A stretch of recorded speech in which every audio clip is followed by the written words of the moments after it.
happening? We are back with season 3 of the Back to Back podcast. I want to cheer in the background there from the two. Woo, woo, woo, woo, woo, woo. So it's been a little bit of a break we've had since March. Was it March? Who was the last one? Jacob, the Yak. We had the Yak in the house. But anyway, we've got someone better than the Yak now, obviously. Who I kind of go back with now is a little bit. I think you're my post-pandemic first booking, pretty much. Oh yeah, you were in Dundee. Yeah. Absolute. Tony. Big T. Big T.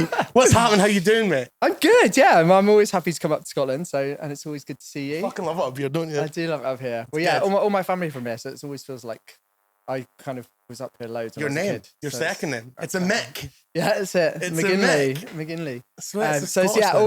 I always just feel like calm and warm when I come up here. Well, not physically warm because it's fucking freezing. Yeah, but it's always really nice to come back. Good. No, you do love it up here. You come up here quite a bit, to be fair. Yeah, it's one of my quite a few gigs. Yeah, it's one of the places I come to probably the most outside of the UK. Yeah. Well, England. Outside of England. England.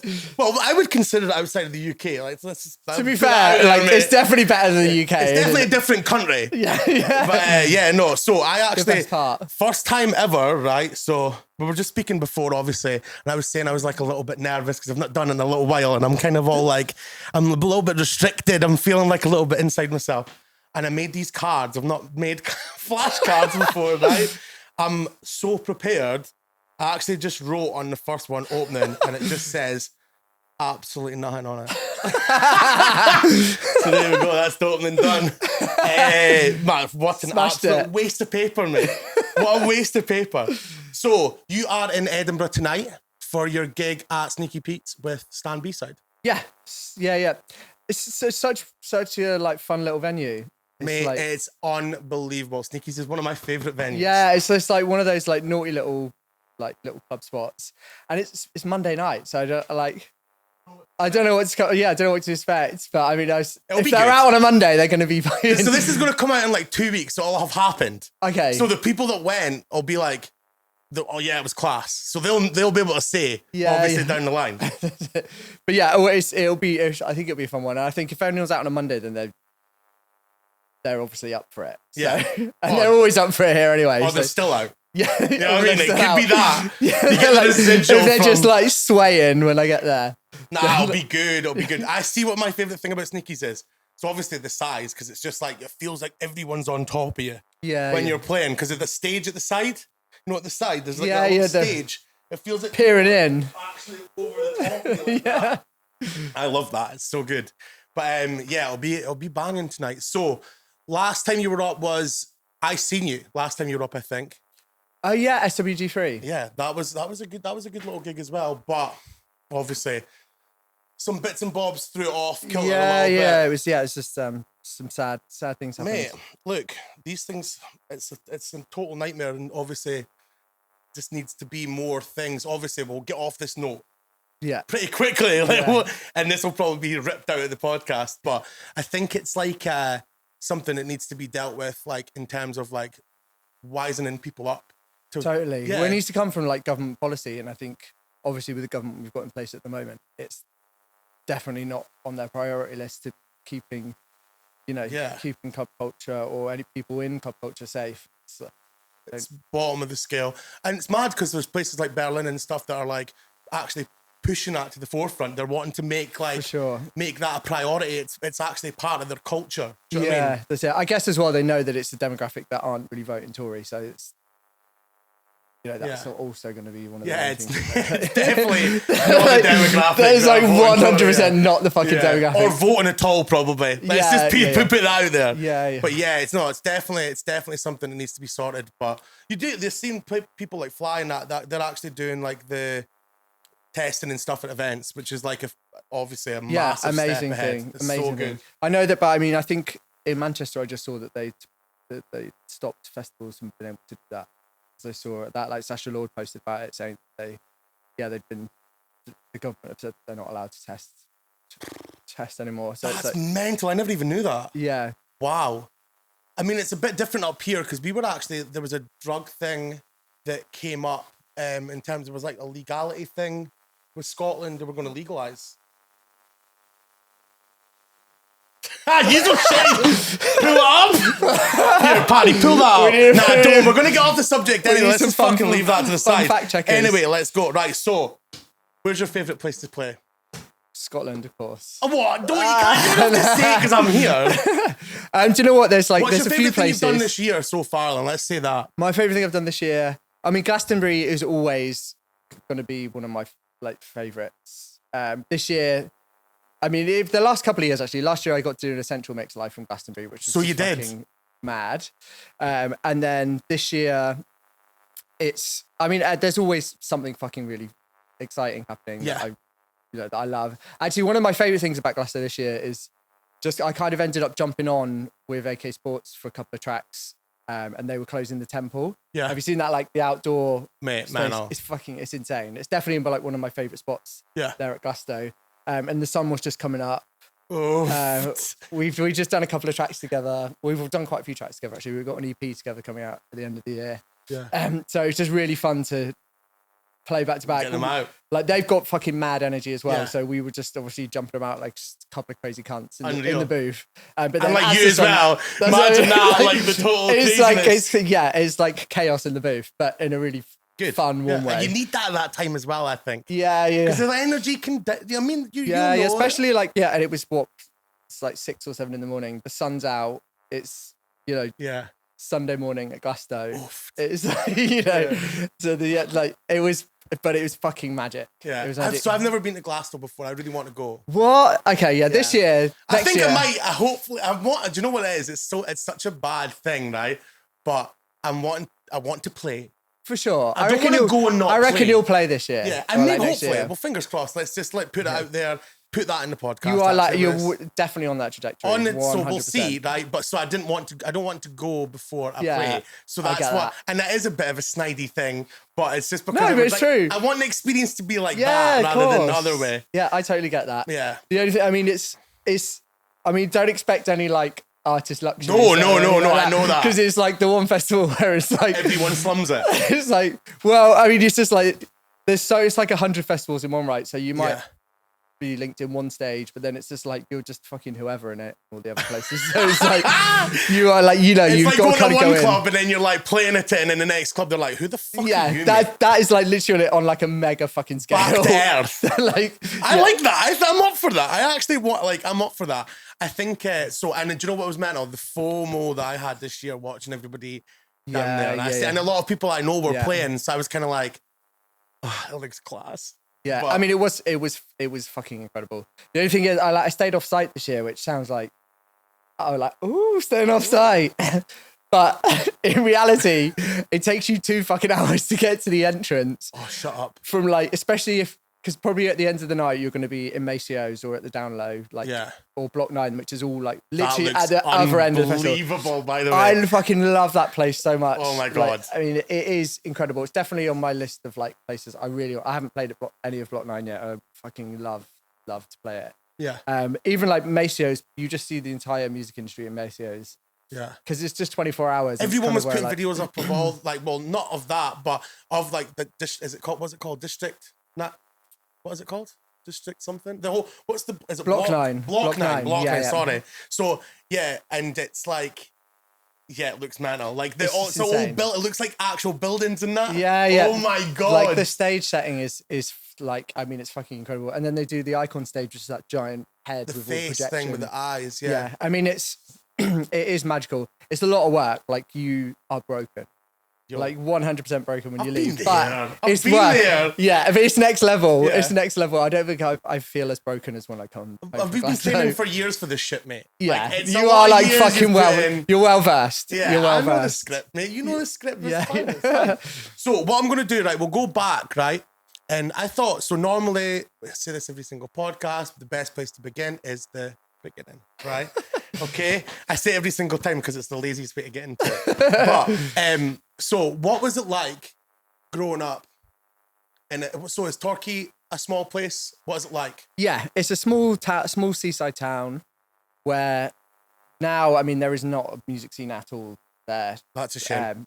Now, there was like, when I was growing up, there was this one record shop that I would just be going and just spending all my money on, just buying records constantly.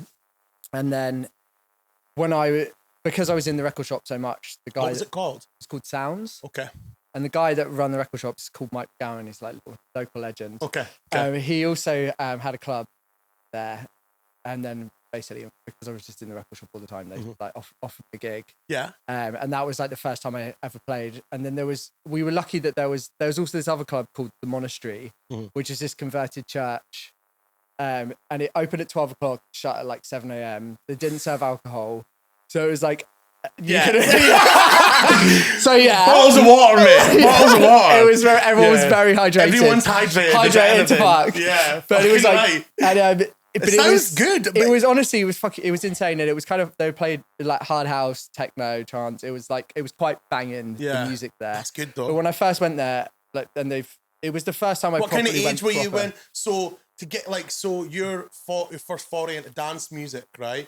What was your was there like somebody that you heard that was listening to that music, or where did you first kind of hear the dance music to kind of get you to go into the record shop? What was your first thing to do that? Well, the first thing, it was way before that. It was like when I was like 7 or 8 or something, and then it was they have this carnival that like comes through.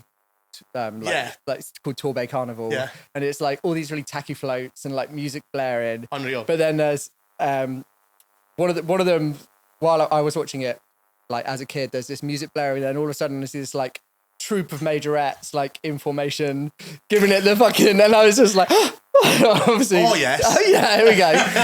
Obviously that kind of probably sparked up my interest, and then there was just this tune which I then found out was like theme from S Express by S Express. And it was that was kind of the first dance track ever, like back in the day, that I was just like, what the fuck is this? Like it just made me feel this way that I'd like, the music had never made me feel before that. Yeah. And it was just the first time I'd heard dance music loud as well, and in this thing, and then seeing all these like baton twirlers like coming through. It just was probably like campus park. Yeah, I was just like, what's going on? My personality is forming right now. Like right before my eyes. Yeah. By the end of it, I fucking joined them, and I was like twirling.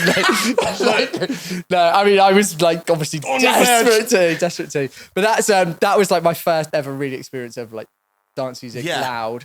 And then from there, I was just always obsessed. And then I think my dad gave me some money to get some school clothes when I was like, I don't know, I think about 12 or 13. And then I realized I had just enough money to buy one record deck. So I didn't go and buy clothes. I went and bought this one record deck. Clothes? No clothes. Oh my God. Went and I bought one record deck. So like my dad was fucking fuming, but I was obviously just like buzzing my fucking tits on. And I'd already just had I just was buying vinyl. I had nothing to play it on. So then I would just, then once finally had all this vinyl. I started doing that when I started buying vinyl as well. Yeah. I was like, buying vinyl. You feel like you want a piece of it, even though you can't actually. Like... I would listen to it in the shop. There was a shop in Dundee called Groucho's, and it was banging. Yeah. Rest in peace. It's not there anymore. But it was like so good. Loads of vintage stuff. Like we would just get new stuff in every single week. And I would listen to it in the shop and be like, I love this. I love this song, and I'd be vibing it, and then I'd buy it for like £1 or £2 or £3 or whatever it was, and then I would and then I would never be able to listen to it. You're like, okay, great. Yeah, you just got all these like stack of vinyl. So that was kind of like what happened. Then finally, when I got this record deck, it was just like, my mind was just like completely blown. I was just engrossed in it. Would just spend any bit of money that I had. It's mad to look back now because your career is that now. Yeah, it's so funny. I never thought it could be. You never went. If you'd never bought that deck, it might not have happened. Yeah. Do you know what I mean? Yeah. That's madness. I love that. Yeah, but it was, I was just always, it just never left me. But growing up in such a small town that, like as a queer kid as well, I was like, there was no one around me that was, doing music like as a full-time career. Like, so it was never even, it was always just a hobby that never... Even till quite late, actually, it took me quite a while to even think I could ever, make a career out of it. Yeah. Make money and pay the bills. Yeah, that's it. It was always, even though I used to like DJing from when I was probably like 18, it was the first gig that I got. The same after that club. Yeah. And then ended up entering like a national DJ competition after like about a month, my first ever gig, and then ended up winning that. And that kind of that's helped. That's a good built confidence builder. Yeah, that's it. I mean? So that kind of gave me like, okay, actually, maybe I, definitely gave me. I'm pretty shit hot at this. Maybe actually, I was like, actually, I'm alright. Yeah. Maybe I should do this. How do I make money out of this? But it kind of, I think you've with any passion, like it's a long slog, and there's lots of setbacks. And I think anything that kind of just keeps your fire burning a little bit to keep moving you forward in that direction is like, invaluable. I agree big time. I think it's what there is you run a risk of doing that though, which I think all creative industries are like this. Yeah. Is like you're constantly looking for the next thing. So you're never enjoying that thing that you're currently in. Yeah. And I feel like that's true. a thing that always happens. It's like you kind of don't. That's a bit deep for me. I don't normally go that deep, but I've been thinking about it a lot recently. Is that you don't actually enjoy the wins that you're having at that time, like the Bacardi win. You're probably thinking, right, what do I do next to kind of get to that next point? Yeah, I mean, and even now, like, I definitely still think that you're like, what's the next thing? But yeah, being present and appreciating the wins is because it's a long journey. And it's kind of seasonal as well. Like, there's always going to be ups and downs. Yeah. So trying to just be present and enjoy the wins, again, is something that will keep forward. Yeah. Because, and try not to let the no's or the setbacks. The setbacks. Yeah.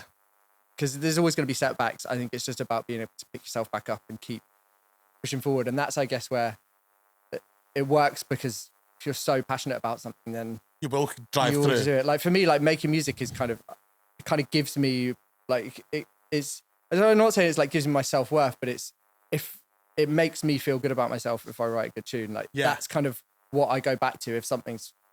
You're not feeling good, yeah. Or like whatever, if there's something going on, it's kind of like what I go back to. That's something that I know that makes you feel good. Yeah, I can go back. I can write. I can. It's a good addiction to have. You're getting that feedback. Yeah. It's a feedback loop that you're going to get off, like, you make a good tune, get it done when you play it. Or, I specifically get a done when people play my music. Yeah. I honestly think that is... Well, it's happening a lot now. I've been seeing some... Holy fucking moly. It's been a little bit of a time since March, and we weren't really speaking about that stuff back then. But yeah, it's been mad. But yeah, no, but like I was saying, it's like the feedback loop of other people playing your tunes. That is like... I personally think that is, for me, what the thing that does it. But obviously, you making the tunes, you're getting that right off the bat. Do you know what I mean? Yeah. But for sure, you definitely get it again when people play it, or when it's on the radio, or when people that you admire or look up to, or you play it. That's, again, a boost. Or even when you play it yourself and get a great reaction. That's also, again, one of the best feelings. Yeah, it's madness. So you're so obviously you were saying Torquay, you grew up there. Small town, and it was like, but there was a scene at the time when you were living there. And you were saying it's kind of just died off now. Like, what's the? Yeah, I mean, it was like a seaside town. So I think there was a while when sort of a lot of seaside towns across the UK kind of stopped having their moment. Yeah. I'm from a seaside town as well. Yeah, of course. I'm from Arbroath. Yeah. So I'm from like the Scottish Torquay. Yeah, that's so yeah, we had a heyday as well. There's a mad video. I'll point the camera right now and I'll say, Lewis, get up this Sweatbox video, right? Don't have to get it up on the laptop, but get it up on the podcast. And there's this video, and it's like, it's super famous. It's on YouTube, and it's like filmed in the early 90s, and everyone's like, like one of those famous videos. It's like, and they're always on Instagram, like now and again, like, when they show up, and it's like an old rave, and that's the video you'll see, and it's in Arbroath, and it's madness. I was actually DJing with the guy Michael Kilkey on Friday, who was DJing in that video, and he's like, the tunes he's still going, mate, he's still going. He's actually like a chef now. He like makes things for marquees and that. Yeah, honestly, I swear to God. I feel like back in the day, there was so many of these scenes that, like, club culture was happening in all of these little random places. Yeah. Like, even in, these random little fucking bars that people would just, do nights rock in. up and they'd do nights in, and it would just be, it would have been a wild time to have been able to go out. Oh, fucking right. Like, I don't know if I would have survived it. I'll be honest with you. Yeah, I would have been a fucking I would have been a mess by now. If I'd been back then. But so you're so obviously you're breaking free from Torquay, and your kind of next step. What kind of age were you when you kind of thought, right, I'm out of here? Yeah, it was like a bit later than, like probably not later than it should have been, but it was in Torquay. I had a really good group of friends. It was like you kind of have just enough to kind of keep you there, but not enough to really make you excel. I get you. And I knew that I'd never going to have, music. I would never be able to explore music more if I stayed there. So it was probably like early to mid 20s when I left. Okay. And then I moved to London. And then that's a big change, isn't it? It was a big jump. From Had you been to London before? Had you been there like a few times? Or I'd been out. I used to I would go up to like there's a couple of nights. There's like a queer night at Fabric called DTPM on a Sunday, and I'd go up to that because one of the DJs that was at the Monastery, which was the name of the first club I went to, was a guy called Steve Thomas, who's like a queer DJ, and he would play at Trade, one of the residents of Trade. So he kind of invited me up, and that was on my first like little sort of night out in London. There was like DTPM at Fabric, and then DTPM at Fabric, which was on a Sunday, and then Trade, which was like the notorious after hours. Again, like queer after hours. I think it was actually the first after hours in the UK, like of any after hours. See, after hours to me in England as well, because it's like everything kind of closes at 6 or 7 anyway, does it not? Or what was it? Yeah, what was the timings like? Because up here we're strict as anything, aren't we? So. Yeah. Well, it was. I think back then it would open at like 12 or 1, and then it would just go through into the next day. Oofed. Or it might have even been later. It might have even opened at like 4 or something, and then just go through into the next day. And it's where Tony DeVee sort of like made his name. Yeah, did his thing. He was a resident there. So I got he wasn't playing there when I went there, but it was going to see that was just kind of seeing that. The first time I went to DTPM at Trade, it was the first time I'd heard people really proper cheering in a club. At tunes and that. Yeah, and it was like a mixed queer space. It was just, the first time I'd ever heard like good music that excited me at a space. And you also felt comfortable as well. Yeah, and I felt like, you're free to be yourself, which are the only places that I could really do that. You could do it a bit at that Monastery club. Yeah. For like, everyone was very loved up. So there was that was the first time that I saw that dance floors can be inclusive. Yeah. Because the rest of the town was like no. You were like, is someone going to punch you? Or like, there's like, which is not really like ideal to have that in the back of your mind when you're out on a night out. And you're trying to cut loose. Yeah, like it's not really. Am I going to get fucking hooked right now? Yeah. Probably not the best way to cut loose, really. Yeah. No. But then at the Monastery, you didn't really feel that. So kind of felt open. I mean, that's essential, really. And I think that's all, I think people like, you see on like Twitter and shit like that, and people like say about safe spaces, this and that, and it's like, no, a safe space is where somebody feels safe. Yeah, and it's completely. Like, and it's essentially that is what it's down to. It's like you don't want to be somewhere and feel like you're a target to something. Do you know what I mean? For sure. Yeah, I think it's like it's such a like it's not a hard thing to get right. Do you know what I mean? And it's about the people that it attracts. Do you know what I mean? For sure. So yeah, it's definitely I mean, it was always about the crowd at any party. Big time. For sure. But yeah, that was what made me feel comfortable. Made me realize that the power of safe spaces on dance floors. So went up to London and then started working at a DJ agency. How did you get into that? So originally I was like, I kind of started as like an intern. I think I was like basically like signing on when I first moved to London. Yeah. And then was working at this DJ agency kind of on the side. Mm-hmm. And then it turned into a proper job. Yeah.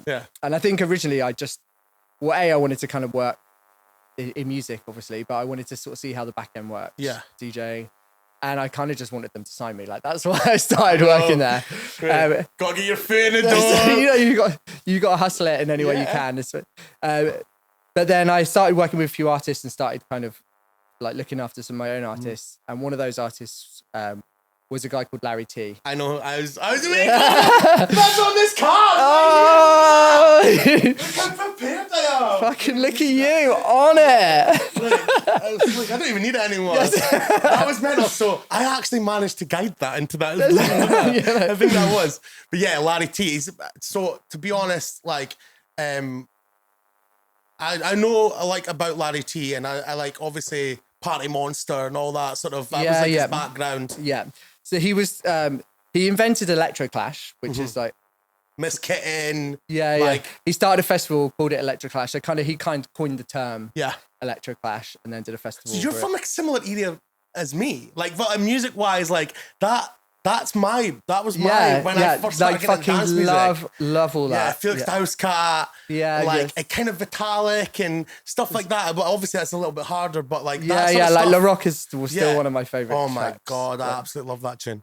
But that's totally I love speaking about this. So, so not only was that, I loved all that music, but then also he did this night called Disco 2000 in New York, which was kind of like the height of Club Kid era. So it's kind of like the origins of all of the Club Kids from and it was like RuPaul, and he actually and he also wrote the track Supermodel with RuPaul. So it kind of came from that whole scene. So I started working with him, and then he was like wanted to start a club night in London. Mm-hmm. So we ended up starting the night together. I ended up leaving the DJ agency and then just working as an event like promoter. That's a nice side step. It was a nice side step, and it was kind of just underground sort of cool, colourful weekly queer parties that was and because of Larry, initially like it was just like all of the club kids and like fashion kids in London would come, and it was like super colourful, loads of drag queens. It was like it was a really fucking fun party. Like the music was serious, but the crowd was like super fun. And then he ended up moving to Berlin, and then I carried on and sort of start doing a different night. Because we were doing like weekly underground parties in London for probably like 5 years. Weekly is mad. Weekly, it was a lot. We were till 6 a.m. every week. It's relentless. That is pretty mad. Like that's heavy duty. But then I mean, that's you cutting your teeth. Do you know what I mean? Sure, that's it. So then I would just be playing it. I'd play every slot. So it's like that's kind of how I then like knew I could play like at any time of the any time of the night or day or night or morning. That's good training. It's really good training. I think that was an important part of my training. And then even on the side of that, I would just be DJing loads in London, but I would just be DJing for money. So I would just be playing in anywhere, like a fucking random bar on a Wednesday or something. That was like, again, that's really good practice because it's like you can go into a room and sort of play and make it work. You can read a crowd. You know what you need to do to make it happen. But then you're not really playing stuff that you love all the time, and it doesn't really push you forward. So then I kind of that was kind of going on for maybe like 8 or 9 years. That's just to live though, isn't it? That's just kind of just going, I need a bit of money. That's it. And I want to work in music. It was like, do I get a normal job or do I, just do a few more gigs in places? A few more gigs that you hate. Yeah. That's what you do, baby. So that's what I did. And then after we're doing like monthly club nights, and that kind of I built that up. It's kind of growing. But then again, it was like very club kiddie.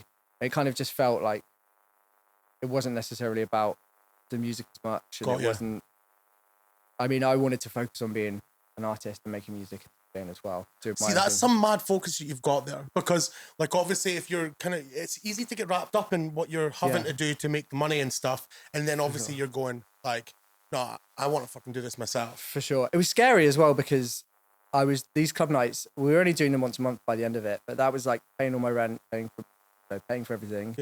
And then I didn't really know like how I was going to survive, but I just was like, I just know that I need to stop all of this and just focus 100% on the absolute project. Was it like a catalyst that made you kind of go, or was it you saying just there was a few little things. I was going out with someone at the time that was kind of helping me with the club night, and I broke up with them, and that was probably like the get off my back. Yeah. I said that,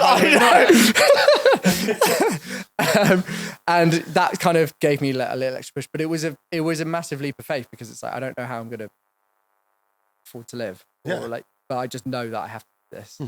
And I think when you take those leaps of faith, the universe seems to sometimes with yourself. It obviously has. It has, but that doesn't mean that it doesn't come with its downs as well. Like, and it's especially when you're doing something for a long time. This has been like just like a very gradual build, and there are a lot of leaps of faith to get to the point where you even start to break through. So how long ago did you start DJing under the name Absolute? Was it always Absolute, or was it like... I've had about like 5 different Have you? Yeah. I wish I'd dug into that. Yeah. I'm like, What's the best one? I'm glad you didn't. What's the best one? Absolute, of course. No, Apart from Absolute. No, like the worst names. What's like... Worse than Van Damme? Can't be worse than Van Damme. There was like the moment where it was just like your first name and then your like surname letter. Like there was that. That was like the first one. That's the first phase. That's phase one. Yeah. And then it was, well, the last one before Absolute was Attack. And that was like... Well, I know that.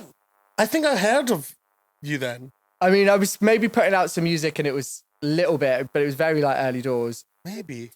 And it was kind of around, that was when I was doing like the club nights. Around about the same time as like the Klaxons and stuff. No. Maybe not quite that far back. Am I old as Anna? But it was ancient? Like, it was like, I mean, yeah, it was a while. It was quite a while. Okay. Quite a long time. Yeah. Fuck's sake. Don't confirm it, mate. Yeah, it was you are fucking old. No, right, okay. No, I'm sure I'm older than you. Oh, it's of that either. No. Yeah, it's definitely, it was of the moment. I mean, and it was kind of playing a bit electroclashy stuff, and it was, it was of the moment. Yeah, it's not, and it's not really very me as well. Like, no, it's not. Like, don't think you're attacking anyone. Yeah. It's so. I think and one of the reasons we picked like Absolute is just like I was just like I'm fucking absolutely making this happen. There was like it was almost like every time I was saying it. It's like a war cry. Like you're laying it down and you're going, I'm doing this. Yeah, almost like an affirmation. Yeah, it's just like I am just like absolutely going to make this happen. And then every time it was. Saying it's like reinforcing it. Yeah. Because it as well, there was so much as well. There's like no plan B. Like, it was like, you just take the leap.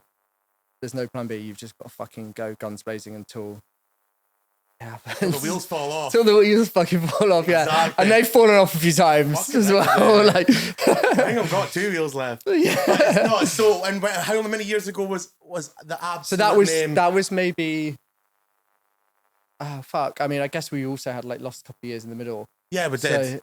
I don't count them. Yeah. So maybe like 2015 or something. Okay, that's some time though. Yeah. So it was a while, maybe not quite as far as that, but like, yeah. Okay. 5 to 7 years ago. And so obviously we were speaking about like the Electroclash thing and obviously Larry T and stuff, but we'll have to kind of mention it. So one of your heroes is actually one of my heroes as well. And so, Tiga, right? Of course. Massive. Yeah. Like, we booked Tiga in Dundee. No way. Fucking mad. So it was like one of my kind of all-time top list person to book ever, and managed to get him. And but he was in there for a minute. He was there for like an hour and a half, 2 hours, and then he bailed. He's not fucking hanging about. No. Especially in Dundee. You hung about. I hung about fucking way too long. But Tiga. So we had Tiga up to Dundee. But you obviously that was like quite a big moment, I think, for you releasing on Turbo. Yeah, that was one of my, because he was just like a huge inspiration, hero really, and just everything about him, just like, he's just fucking cool as fuck. Yeah. He's just got style. He isn't afraid to kind of move into territories that would maybe cross over a little bit, but just does it in a way that's fucking tasteful, classy and tasteful. Yeah. And it's such a hard line. Not a lot of people can straddle that line. That's it. It's a hard straddler, that one. Very hard. Very hard. But I think, he's like done it well. So when I got to release on Turbo, that was a real, felt like a really nice career. Yeah. Career highlight. Up. Definitely a career highlight. Yeah. So was that one of the first, would you say that was probably the track, well, the EP or that set you off on the track that you're on just now? Yeah, definitely. That was like the first little breakthrough to start getting my name out there. And then I also, Your Army had a label, and I released something on them quite early as well. Yeah. But it was the Turbo thing. When I released on Turbo, then it was just like everyone was playing those tracks. I was. Wait. Yeah. That's a good EP. It was, do you know what? It's a lot of it's funny because obviously I don't really keep up with Turbo as much anymore. Yeah. But are they still putting tracks out now? Yeah, they are. I think they've got a 25th anniversary fucking 25 years, man. Yeah. That makes me feel old because they were like a new label when I was like, well, they're not new, but they were like relatively kind of fresh and new when I started listening to all the tracks on the label, and now it's like 25-year anniversary. I'm like, fuck off. But that's madness. Yeah, so, but I really like his stuff with Hudson Mohawk. Yeah, cool. I just downloaded I just got sent the promo for the album. Yeah. Hudson Mohawk. It's good. It's so good. I've been rinsing that track that they put out, the last one, the pure, really hands in the air type one. It's like, there's no play it then. I know. I don't even know what goes like that. But yeah, it's pretty like that. Also, I brought you a gift. Oh yeah, get the gift. Jump back over. Right. So this is from one of my bestest friends of life. It's actually we used to go out with each other like years ago. Yeah. And that's good that you are still mates as and well. we are just now just like besties. We've been besties for ages, and he's amazing. He's always been an entrepreneur. He started when I was with him. He had a jam company. Now he's upgraded to beer and wine. So I thought you might like that. Yeah. So it's beer 52 and wine 52, and it's all craft beers from different regions. You pick. Or there's like a nice little. You want a cracker? Should we do wine? Yeah, we'll have to share it from the bottle though. I've not got COVID. Don't worry, we're all got ADHD, but I'm not got COVID. Well, okay. I mean, should we have a swig anyways? Yeah. This actually looks delicious. We're drinking from the same bottle fucking last time. Great. I love this, by the way. The label's so good. Honestly, the design on it is unreal. That smells mental. And I'm not really a beer. I actually. Yeah, some that's of the nice. craft beers are really delicious from these. Oh my god, that's really nice. Yeah, that's good. Right, so let's get into it. Let's get back on track. Oh, shut up, Lewis. Passing the bottle about. There's one. We've only got one wine glass. So who's having the bottle and who's having the glass? I think you can have the bottle. Look, get the fucking wine out. Get it fucking cracked. Right, so this year's been pretty mental. So for you, not for anyone else, just for you. So start of the year, February, you were in Oz, right? Was it February? Yeah, February. March. That looked fun.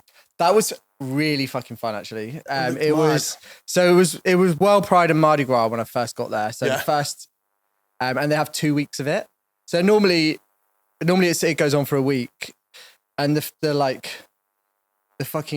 Queens can party, right? So it's 2 weeks. It was 2 weeks of intense, non-stop events for the first 2 weeks. It was a lot. And I bet you got involved. And I got fully involved. Yes, I got fully involved, and then it turned into, and then it was pitch, and that looked fucking tits. A few other gigs, like club gigs, but pitch festival. Fucking incredible. Looked amazing. Like, it's so good. Every year it looks so good. And do you know what? See that? I know this is going to sound so like boring, but see that heat? That makes such a difference. You know, like just like the heat and the... That's it. Everyone's a bit fruity. Obviously, there's not fucking mud pats and fucking wheelies and that. Yeah, there's like none of dusty. That. You know what I mean? It's dusty. They're kicking up dust. You know what I mean? You're not like fucking walking about in mud and that. Yeah, there's not a welly in sight. Nice. I mean, if there is, then they're going to be roasted. Then they're fucked. But the one of the best things about pitch is that everyone has these things called duff sticks, where they're like, there's these sticks, and then people make these signs, and they're mostly cat jokes. To be fair, like they're all like puns, like about cat, like hundreds and hundreds of them. That's the Aussie personality, isn't it? But they're really fucking creative, actually. Like, they should be a coffee table book of just these amazing like duff sticks. So then when you're out, you're playing, and you just see this crowd, and everyone's got these sticks. And when I played, it was like as the sun was going down, and then the sun started going down, and it went into darkness, and then you realise that they're all fucking lit up. Yeah. So you're just looking at the dance floor, and they've all these like coal sticks. Unreal. Like just sticks with like everything's like lit up. It's quite a thing to see. That's class. It just adds to the madness. Vibes. But like the lineups for it's always incredible. I'm actually going back to Australia next month. I was just waiting to say that. I got the email today. No, I was waiting to say, yes, so you're going back. So obviously you loved it that much. And they loved you that much. And they were like, come back. I mean, I love Australia. I've actually been going to Australia for a few years. I wonder if like before I was Absolute, maybe I would be going. Well, because when I was running Queer Nights, I went and played at a queer party there. And then one of my friends, like, who is now one of my best mates, owns the party brand called Puff Duff. So I would just go and stay with him, just go out there for a month, like unreal. every year. So now it's kind of rolled in. Now I'm actually doing like proper gigs as well. Like, they want you there. They want you. You're not just going, can I come? I'm coming and just like camping out. But yeah, so this year there's another festival which I probably my other fave festival there, which is called Let Them Eat Cake. I've seen that before, and it's like you'll be there, I'm sure. Like you'll be there, and it's this party. It's in like I love when you say shit like that. By but it's like it's true. I get such a done off of it. Of course, it's true. I love it. It's true. Keep going.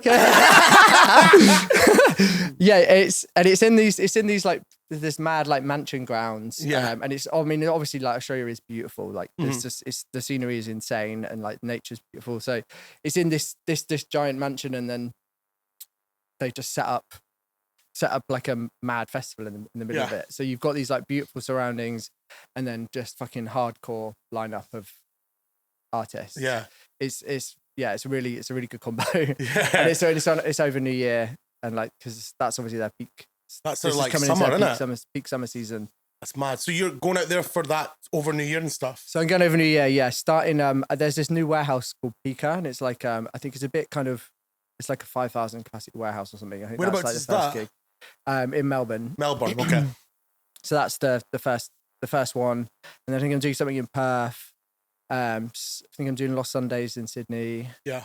Which is great, fucking like really good. They do it's like a weekly party on Sundays there. Yeah. They just like have like everyone plays there. And it's just like really like it's like mad energy. Good. Which we love. Obviously, we love the mad energy.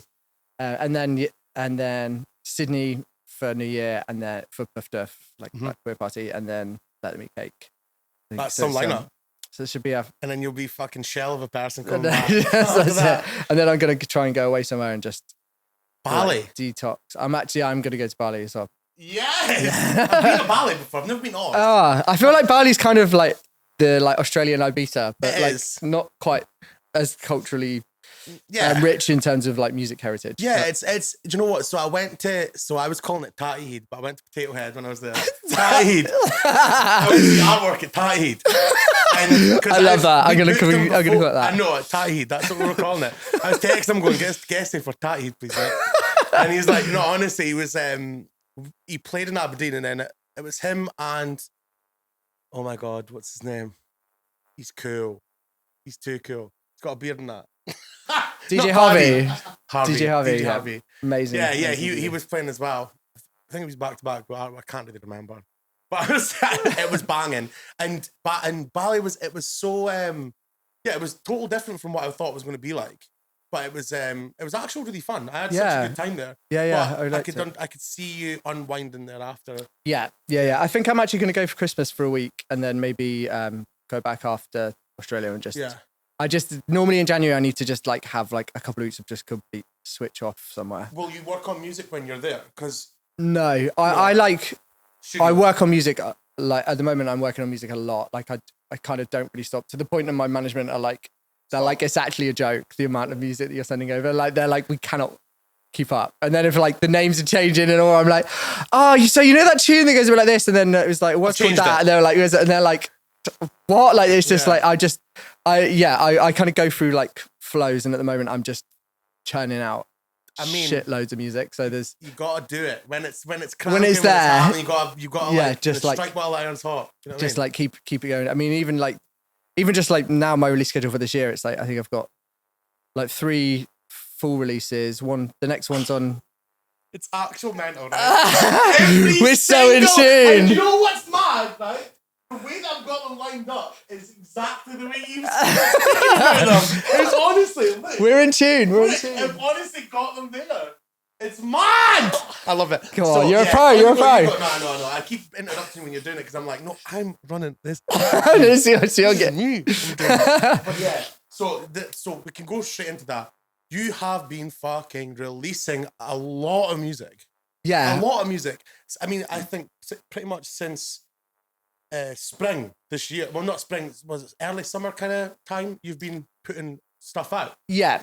I feel like because last year everything was just so mad with touring, and it was like the first proper year that I was touring.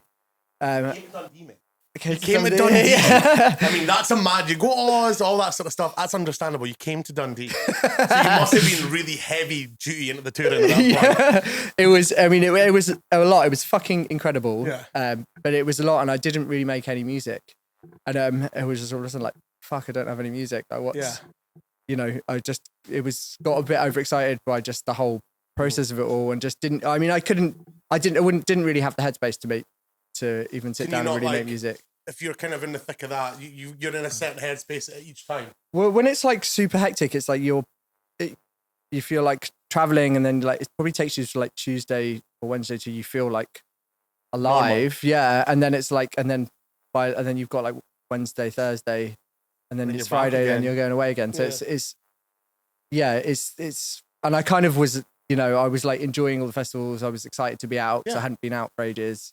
Obviously, like none of us had able to go anywhere. So it was so we're locked in our houses. So I've just like let loose and enjoyed it. But whereas now I'm very conscious of always like. Would you say you're more of a producer or a DJ? I mean both. You feel like it's like... I started DJing just because music made me feel so incredible. I just wanted to share that. That's just like the core of it, the base level of it all. And then but then on the side I would start dabbling in music production, even just like really basic shit for ages, and then it just got more and more involved. So it was, I'd say, I mean, I love doing both. For like one hand washes the other type thing. It's like you I mean, you get to play your tunes when you DJ, and then I get it. It's so were you like kind of trained musically at all, or did you just wing it all the way to like doing the completely? I didn't know what the fuck I was doing. Way.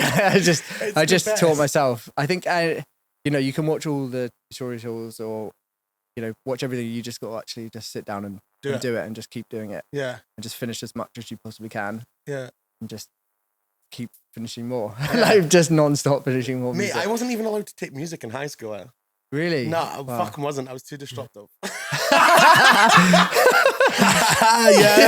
fucking am. I can fucking say. Yeah, it was fucking right it was. But yeah, no, so that's what. So I was the same. I was the same as you. It's like, you know, the kind of, you're just like, I'm really interested in music. I used to listen to like Annie Mac and everything like that. Yeah, same. Yeah, so it was like, that was my like that was our schooling. Yeah. And I would listen to Pete Tong, and I actually learned to beat match by listening to Pete Tong's radio show with my one deck that I had. And you'd go and you'd mix into it. I'd mix into it. Yeah, no, I've heard that before. Honestly, I was like, I remember the first time like doing all that sort of shit, and it was just like, it was like a kind of mad fucking graduation into kind of, and then I went, all right, well, maybe I should start making tunes and edits and stuff first. Yeah. That was the first thing that I did. Yeah, edits is a really good way. Even if I'm feeling like a bit uninspired, I'll make a couple of edits, because you can kind of, just to get the juices going. Yeah.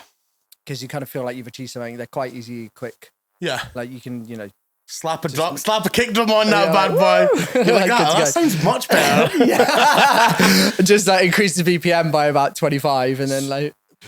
I mean, like, obviously speaking about, we can't brush past the fact that like you remixed Kylie Minogue this year.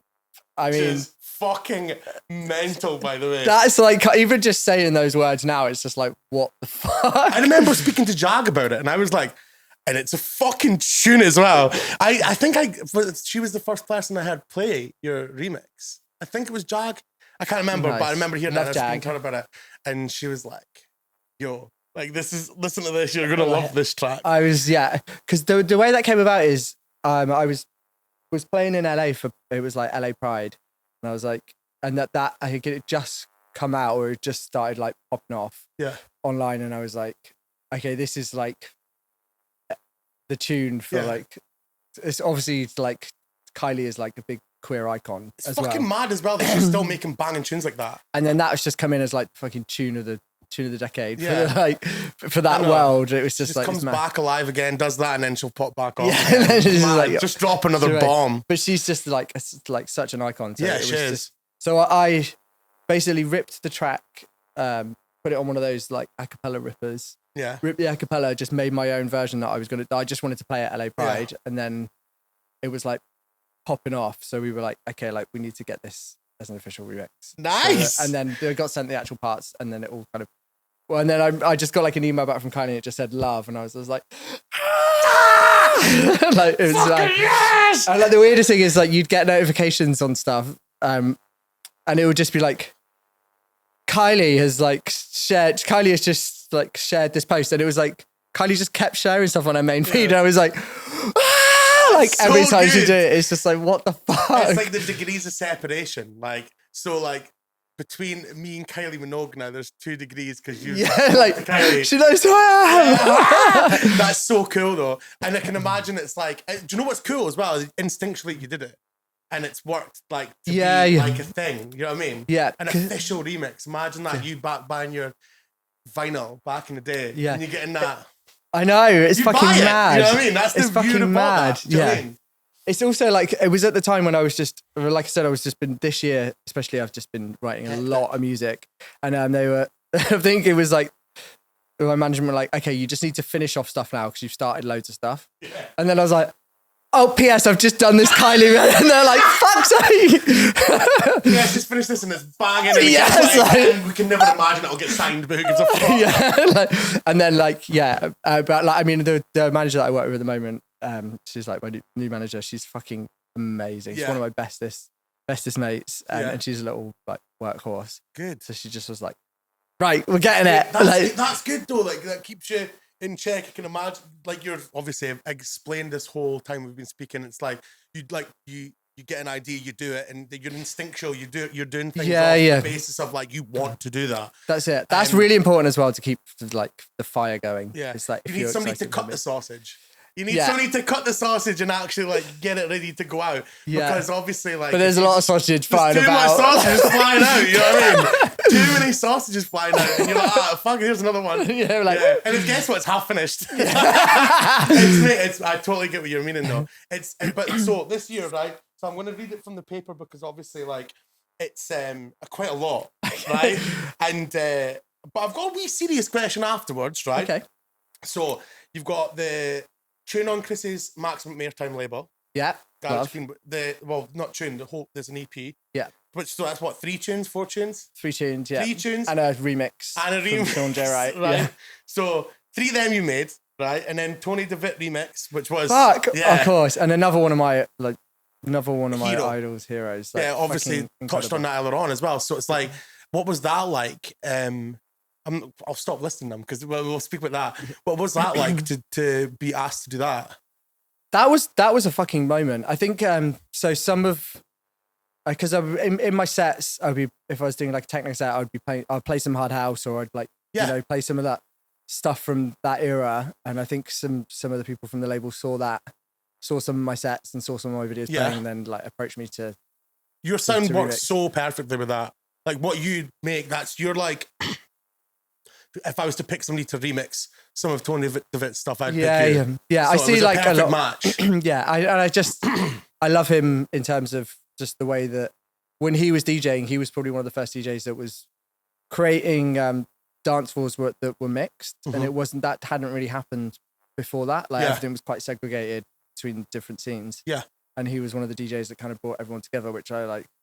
You're all about that. Yeah, so that's was like another reason. There's so many things about Tony that I just like relate to or look up to. Yeah. So it was a real like just like genuine fucking buzz when I know. I remember you shared a message.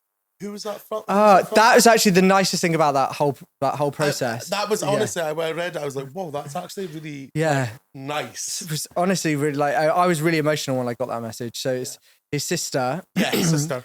Sent me a message and was just like, out of all the years, this is one of the best remixes she's ever heard.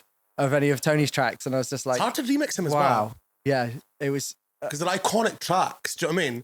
Yeah, they're all everything he's done is because he actually only was releasing music for like 3 or 4 years.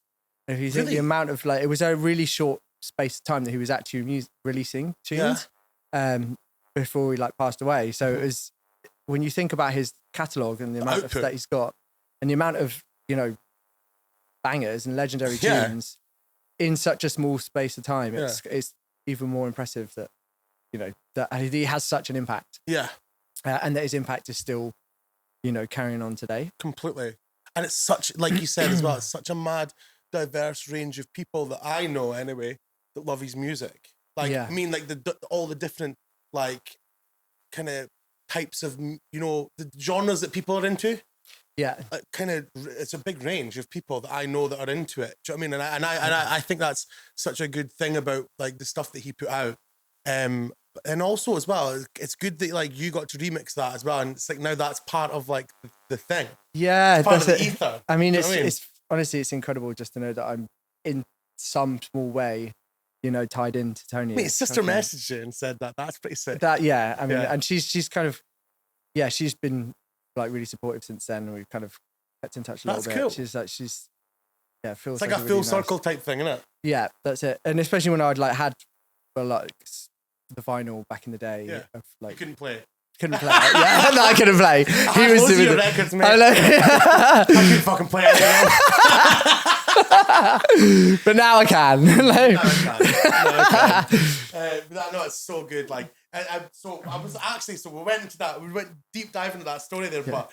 So I was going through your releases this year, right? So you got the Maximum Airtime EP, which is fucking banging, right? Tony DeVitt remix, banging. Padam remix, banging, right? The Hot House Unarmed and Extremely Dangerous EP, banging, right? And the Django remix. I've not heard the Django remix. It's the only one I've not heard. It's actually really bad. I'm off. Like, can I just? It's okay. There's been a big output this year. I can sing it for. I can sing it for you if you want. Okay. Right, like what I sang earlier on. So that's a lot. And then have I missed anything there? And then what else is there? You've got Shall Not. And then Shall Not Fade's EP coming. We'll speak about that in a bit. I'm going to have to guide this a little bit. Okay. We'll speak about that. But so do you feel like though? Are you not nervous that you've put so much out that someone gets lost in the sauce a little bit? Like you've put a lot of tracks out this year, and what I personally feel like when I put tracks out, I'm scared in case some don't get appreciated as much as others. Yeah, do you know what I mean, I try not to get attached too much to one track. Yeah, anymore. I think if you put too much on one, you can kind of get a bit disappointed. Yeah. If sometimes like if you're waiting for that, I don't do it so much now, but like back in the day, it'd be like, oh, there's like you hear that Annie might play it or something, and then like I'm in that spot right now. It doesn't happen, and you're like fucking devastated. Yeah. So I think it's now you're putting music out to put it out. I've written so much stuff that it's like, why not get it out there? Yeah, and it's of course. Like, the labels we've sent it to, I've just had such a good response from the feedback from them that they've just wanted to sign stuff, and the best labels. I was speaking to Terry about it. The best labels. Yeah. Like you honestly, all the labels that I would love to release on, or when they put stuff out, I'll go, I'm listening to that. I'm going to listen to it. You've put stuff out on all those taste-making labels. I would say taste-making labels. Yeah. Because they're like ones that I would go like, and I think other people as well look to for a sound. Do you know what I mean? Yeah. That's good to hear. Yeah. We were quite conscious this year of doing stuff on, just bringing it back to basics a little bit more, putting stuff out on like labels. I just started writing music that I wanted to write and play, which I feel like I felt like free to do that. Whereas maybe didn't so much maybe at the very start of the year or like later last year. So then because of that, it's kind of just spurred on this excess of tunes that I've made. And I think, it was quite consciously putting stuff out on smaller labels just to kind of, you know, bring it back to the dance. I think as well, it's like you've put out as well a good variety. All the EPs sound really like people have a sound. You've got you've even got your own sound, but there's such a good variety of like sounds Yeah, there. I get like a bit bored just doing the same thing. Yeah, well, fair enough, because like fucking you gotta make it. Do you know what I mean? You're sitting there fucking making like tunes, making EPs, and it's like, you know what I mean? Like 4 songs, and you're like, you don't want them to be all the same. Yeah, I like a variety in an EP. That Unarmed and Extremely Dangerous EP was a perfect example of that. Yeah, like, yeah. It was all different. I remember actually like seeing it. You didn't send me it, by the way. So you Apologies. don't. This is a thing I've got to bring up just now, by the way, and it's on fucking camera, right? I'm going to put you on the list. I'm going to put you on the list. Like, I don't want to get it through your army. Like, in-flight, by the way, that in-flight's a thing that DJs know about, and I'm on the tastemaker thing, so I get all the fucking first things, right? Whatever. But there's nothing like a personal. I want there's nothing like. Guys, send me the all right, stuff. okay. You're gonna get a little WhatsApp. I'm gonna do you a goodie bag. Please give me a goodie bag. Yeah, like all the because tunes. honestly, like I prefer that. Yeah, I prefer that. Well, just wait, because there's gonna be a fucking shit barrage load. Yeah, yeah. Do you know and I want feedback on every single track. Fucking right, well. Do you know I'm a freak when it comes to like. I honestly like. I'm into music so much that like when I get messages from. Elliot Adamson sends me tunes, right, at the most insane times of the day. Like, at the most insane times of the day. He'll send me a message and he's like, what'd you think of this? And I'm like, You're it's like, fucking 3 a.m. Yeah, on a and Tuesday. Like, yeah, it's on a Tuesday. And he's like, but what'd you think of it though?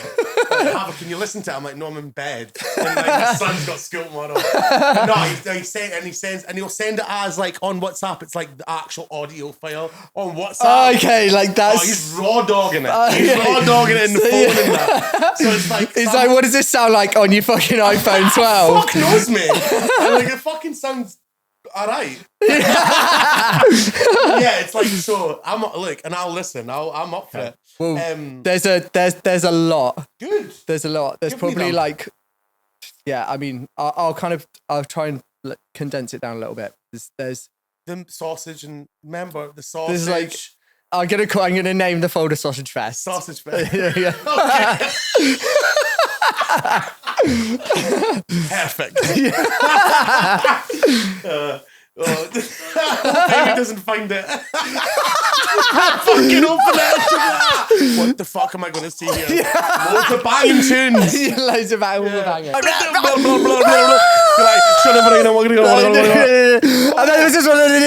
So the next release that comes out is Shall Not Fade. Speaking of tastemaker labels, that's the one. So it's I've done 2 of the tracks from the EP. It's a 5-track EP called 5 tracks. 5 tracks. We nearly did 6 actually, but we held it at 5. That's an album, mate. That's an album. Little mini album, I know. mini dance album, and it's called "Is It Raining in Berlin?" And again, it's kind of variety, but all from sort of 135 to 145. So it's a bit. Yeah. I was in a faster moment when That's I was writing my it. sweet spot. Yeah. Yeah. I'll send it to you. Yeah. So, Give me it. So that I've heard from what I've heard of the EP, it sounds good. And I'll send you the rest. I'll send you the rest. Yeah, it sounds fucking good. It sounds really good. Well, I've just realised actually when Terry was telling me, she's like, this year I've got 3 full releases still to come. 2 still to come. 2 We've got vinyl 3 releases. months, 2 months left or something. I know, 2 vinyl releases and 2 remixes. So I was just like, fuck. Mad. So it's like, yeah. So have you had tracks pressed on vinyl before? I have like here and there, like certain things. Turbo would have done vinyl, would have not. I don't know if Turbo did vinyl Fuck actually, but I've had a couple of remixes put on vinyl. But this is like first time. My first ever release, I self-released and I put it on vinyl. That's going all in. Yeah, you're like you're committing. Yeah. So yeah, there's then the next release is on Lala's label, Sound As. Yeah. Who's another Scott. Yeah, I know. Scott, who we love. And then the one after that, it's a collaboration with AK Sports coming out on. His tunes are amazing, by the way. Yeah, they're fucking frantic. Yeah, that's the word. The word is frantic. Yeah. They've got fucking full frantic energy. That's why I get on so well with them. Where are they from? So they're Australian actually, but live in LA. Yeah. That's a mad combo as well. Aussie to LA. Yeah. LA is a bit mad as well. Yeah. Reason we met actually is I started speaking to her on Jag's group, and they sent me something. Yeah. sent me a track that I was playing out. I think for my crack mix, they sent me a tune that I put in there. And then I posted a picture coming out of an after party in LA, like, and I was like above the Hollywood sign. Yeah. So I like came out of this house and I looked up and I was like, the fucking Hollywood sign was there. It was such a like mad moment. And then so we took a picture, and then AK saw the picture and was like, that's outside my house. I was like, what the fuck? So then we ended up like hanging out while I was there, and then we started working on tunes together, and that's the tune that's coming out at the end of this year. That's fucking cool, by the way. That's a good story. Like, do you know what's mad? That's so up that as well. That's a nice little bit in LA. I've been up that. Yeah, bit. it's fucking stunning. Fucking nice bit. That's a nice gaff the AK's got up there. You know what I mean? they're turning it out up there, and the studio was up there as well. So like, when's that out? So that's out on the 25th of November or 24th of November. Oof. So it's soonish. That can go in the folder. Yeah, that'll go in the fold. Actually, the first time I played it out was at Pitch, and they were there. They came up to me at the end of my set, and I closed my set with it, and like it went off. Every time I've played it, it's been a fucking vibe. Yeah. It's just like big euphoric kind of. It's. I think it'll be a moment. Yeah, I hope it'll be a moment. Good. And it comes out on an Australian label actually that day. Just in time what label is that? It's called Astral People.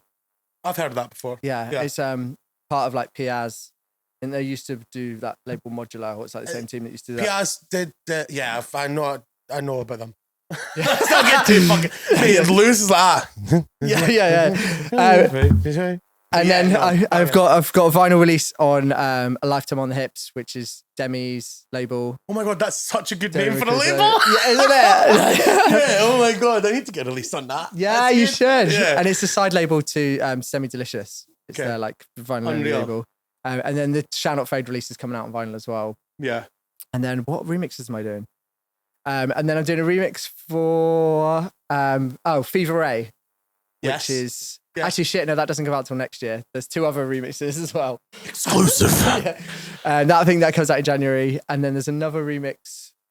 I honestly, I can't even remember. Maybe it's on your card. Who is it? Is it somebody big, or who's the remix for? Who the f is it for? Oh, it's like a classic tune, like a classic dance tune, part of like Armada's 25th anniversary or something. And they had part of Armada's 25th anniversary, and they've got mad back catalogue of stuff from the 90s that are just insane. I can't remember what They've kind of made a resurgence again, haven't they? Yeah, they've As really a label. resurgence. So I'm just going to give you one. I've got like 1.5 questions left. Okay. So. Oh, and I've got 3 collaborations as well. Oh my god! Can I tell you? So I'll tell you. I'll say you can see your collaboration, and I'll say mine's. Okay. So I've got a pretty good one. Yeah, go on. Tell us. No, I'm gonna tell you my one's one. We should make a tune together, by the way. Yeah, that would be fun. Yeah, fucking seen it on the camera. It's fucking fact. He said, yeah, that's a contractual agreement there, I think. Yeah. Yeah, Who's so your I've got an EP coming with Joe Goddard, Unreal. which I love. Like his studio is fucking insane. And Whoa, he's that's such a nice fucking guy. cool. And the other one is with Dot from London Grammar. We're just working in the studio together, and both of the EPs are not what you would expect us Are to they? make. So is Joe on vocals, or are you? No, Joe, we're both production? producing. Yeah. Whoa, that'll be fucking good. Yeah, we're both producing. And the same with Dot. We're both producing, and it's we've made one track already together, and it's so fucking good. Like I'm so, like genuinely really excited. It's like some of my favorite stuff that Unreal. we've done. So it's like, and again, it doesn't sound like if on paper what you think us two would do in the studio together, it's like it's not that. It's like That's I good. love that we like sidestep stuff, but Yeah. it's fucking like super playable and Unreal. Bimini as well. I'm Oh, making some. that was music my for last Bimini. question. That's my 0.5 question. Yeah. So I've had to bring that up, Bimini. So basically, my girlfriend Amy is fucking obsessed, by the way. And she was like, you've got to ask him. You've got to ask him. And I was like, okay, so what's happening there? Yeah, well, Bim and I have been like friends on like from the like East London queer scene for years. So we've like known each other for like a really long time. Yeah. And then it kind of all came about, just through like organically. And then we went in the studio. I think I'm going to write some stuff for them that they're going to put out. We're going to collaborate on some stuff. Just have fucking fun in the studio. So it looked, I seen the video. I like commented back when you were, and I was like, whoa, Amy's just fucking lost her marbles. Yeah. But so yeah, is it like fun club? It's fun. It's kind of like slutty fast. Fucking yes. Like, energy. But we've done like 4 tracks so far. Yeah, so we're 4 kind of tracks. yeah. Holy shit! Yeah. I just like I write quite quickly, so Good. this year I'm just like That's fucking blast it unreal, out. banging. And when is that expected next year? That's like Well, push I that down the think- road a bit. Yeah, well, I think one of them. I'm not sure exactly how it's working because I think because we've just got such a mad release schedule for the next Yeah, few months. So I don't know. Maybe it'll go out as me, the producer, but them as the artist for this year if it comes out, and then next year that's a territory to move into as well. Isn't I it? would love to keep writing with more artists for sure. Yeah. Planning to Rock is another artist that I've just done some stuff with. No way. Who I love. Banging. Yeah, I'm starting That's to from write that a kind bit more. of. That's from that kind of justicey type area that like you know Yeah, what I mean? yeah. Crookers and like Plan to Rock and all them. Yeah, yeah. Like I've been absolutely rinsing their tunes recently as well. Yeah, they're like great and like again like amazing person. Yeah. Someone might be vocaling on one of my like. I mean, I don't want to say who it is because I don't want to jinx it, but like if it all comes about one of my fucking favorite artists, and it's like will be like next level. Is that weird? But yeah, I can't say too much on that. But there's just next year's kind of everything's just kind of going up another level. I don't have any more questions. We're done. We're fucking done. Nah, we're not. We're not done. Right, so we're gonna have to rate DJ's fashion sense. So are we going in? Are we gonna be? Yeah, are we gonna be brutal? So can so you know me. I don't give a fuck. If we're not both cancelled by the end of this segment, we haven't done it right. The segment is called Hot or Not. Right? I just made it up right now. Can we call it that? Let's call it that legally. Hot or no? Yeah. Are you cool or are you no? Right? Cool or Cal? That's it. Eh? So anyway, right? Are you bussing? You went to London Fashion Week. Are you bussing? That's it. Or are you nothing? Yeah, that's it. So you went to London Fashion Week. You like your clobber. I do. Yeah, it's just fun. Well-dressed guy, right? You're a well-dressed guy, and so what we thought we would do, because obviously we play right by the rules, and we fucking read into that so much that we were gonna go right. Okay, we're gonna judge people's fashion sense. I fucking love this. And what we're gonna do is we're gonna post on TikTok, and we're gonna get loads of views. Loads of views. Okay, so be fucking brutal. Yeah.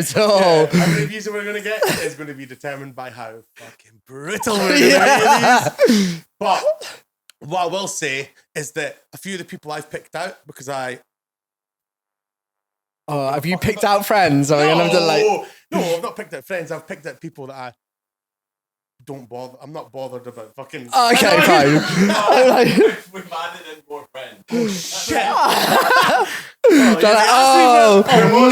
They're mostly friends. Well, anybody? To be fair, we do know quite a lot of people. Okay, well, can I put my hand up? Let me ask. Am I going to get jumped after this?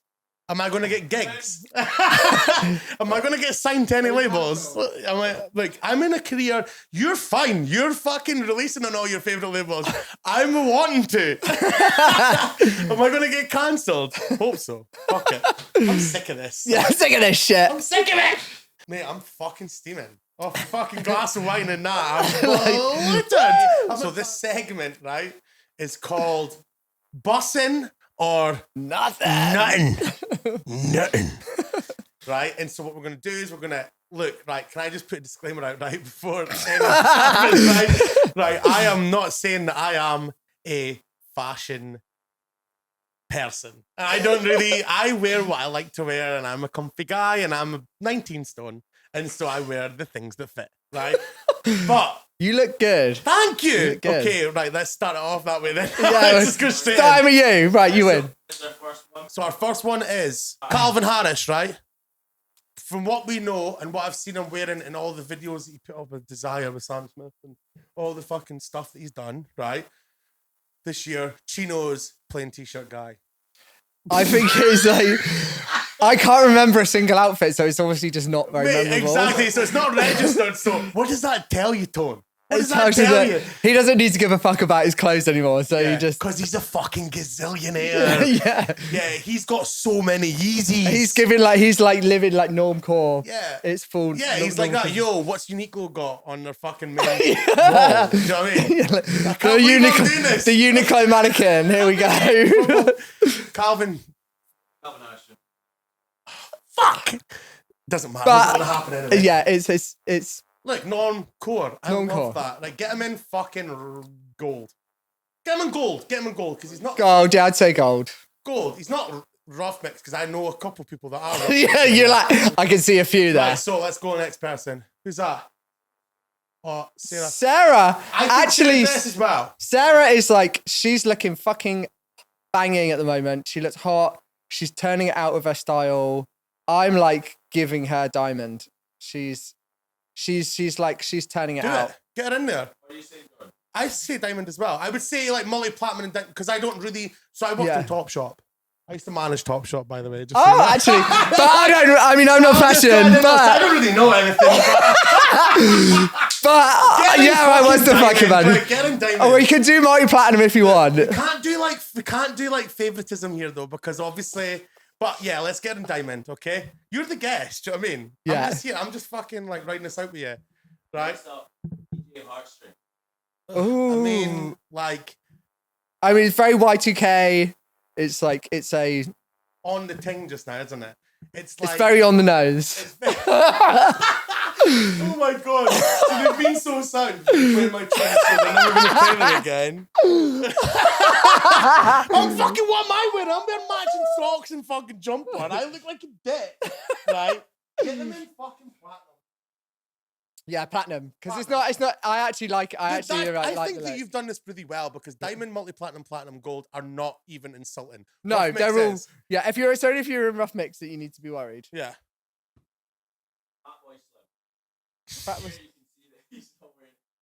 Rough mix. He's gonna pull us from the... That's my boss. He's gonna pull us from the festival. Yeah, that's my boss. Fatboy Slim.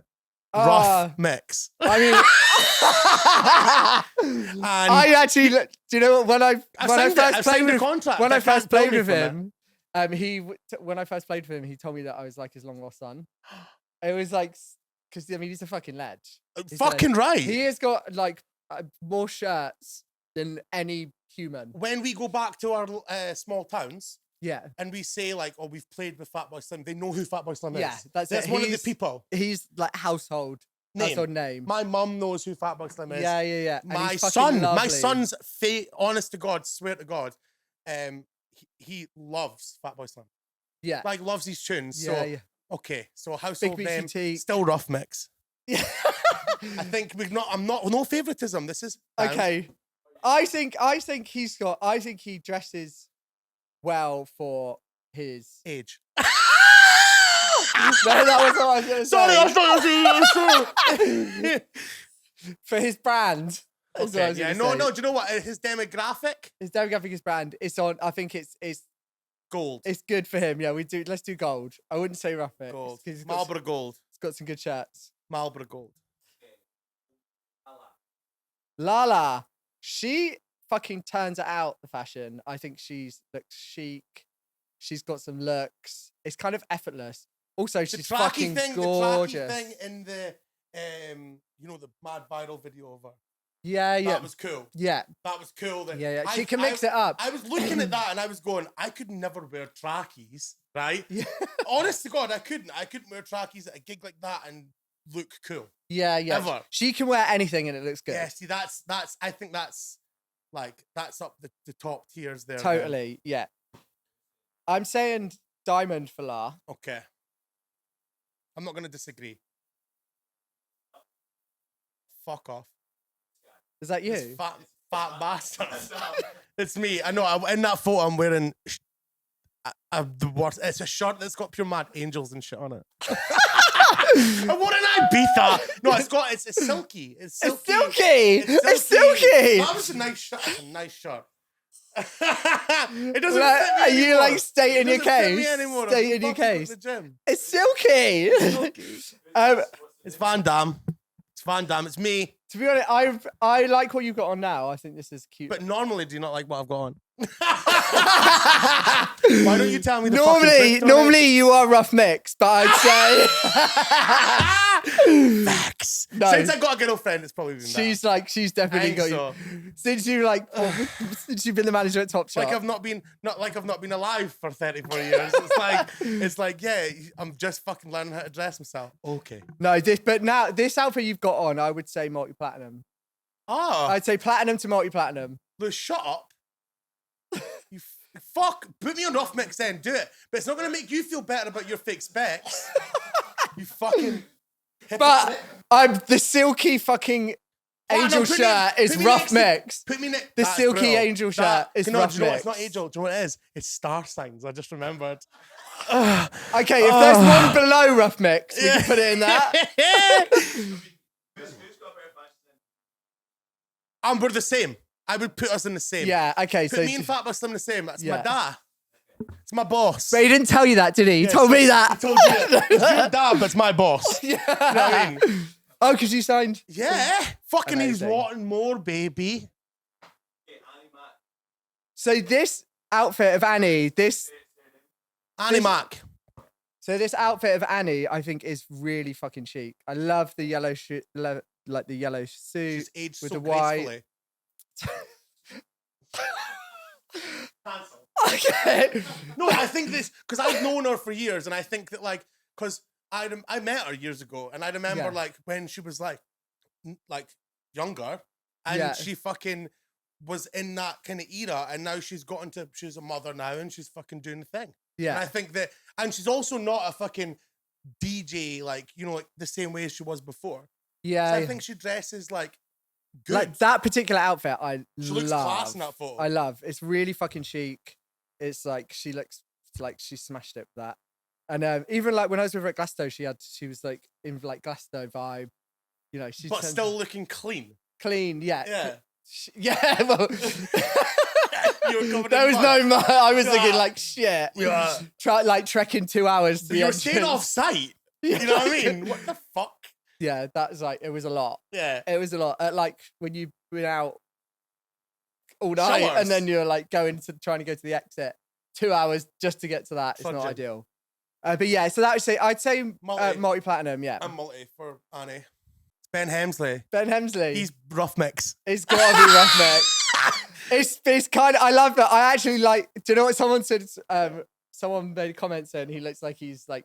Wax off on OnlyFans into Nike trainers and sells them, and I was like, that is literally what he looks like. He is like fully that.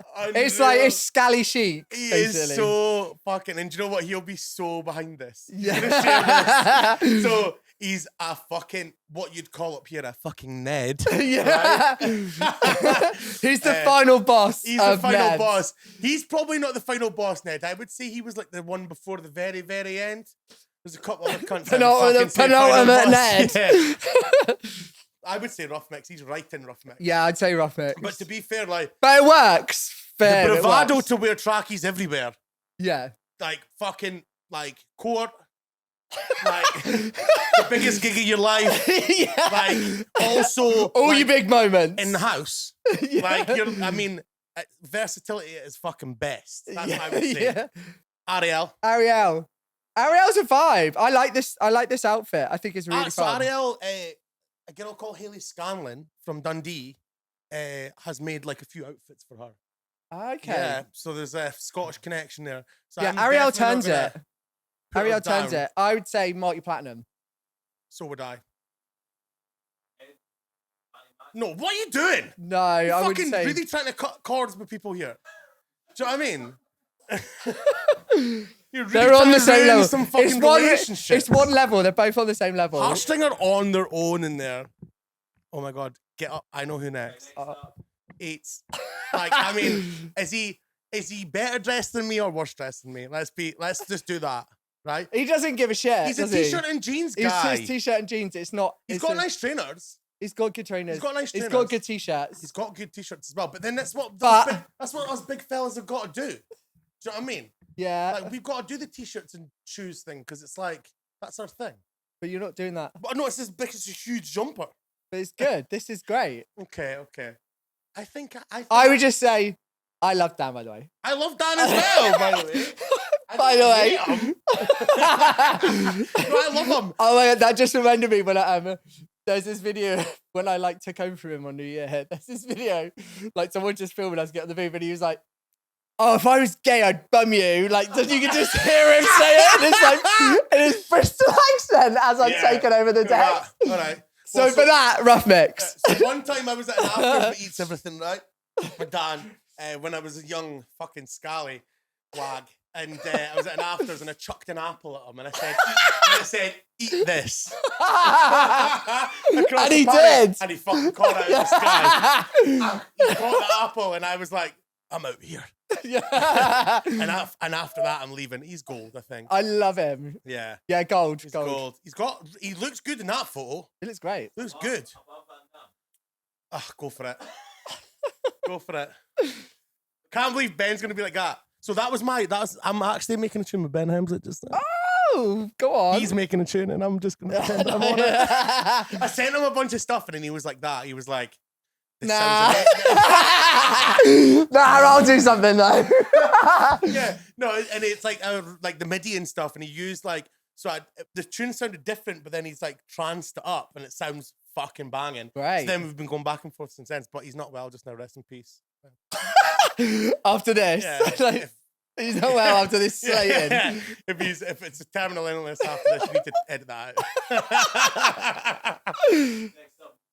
Yeah, LF System. LF System. They've actually they've got some budget. They've got some budget now, and you can see it in their outfits. Me and Ethan and Aaron were speaking about this. You could tell the budget went up. Yeah. You can see the growth in the budget on their Instagram, and you can see them graduate from like this from Topshop. Yeah, or like what would it be like?